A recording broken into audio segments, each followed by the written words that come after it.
সারা জীবন সেবা করেও জানি মায়ের ঋণ কেউ পারে না মিটিয়ে দিতে তাকে কোনো দিন।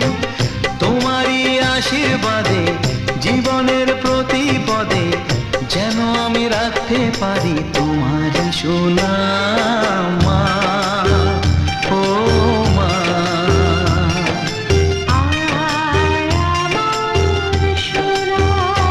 ও স্নেহের ছায়ায় ভালোবাসায় ঢেকে রাখে যে, অনেক জ্বালাশয় বুকে জড়িয়ে রাখে যে, তারই আঁচলে মুখ লুকিয়ে রেখে জীবন আমার কাটিয়ে দেব তোমায় দেখে মা।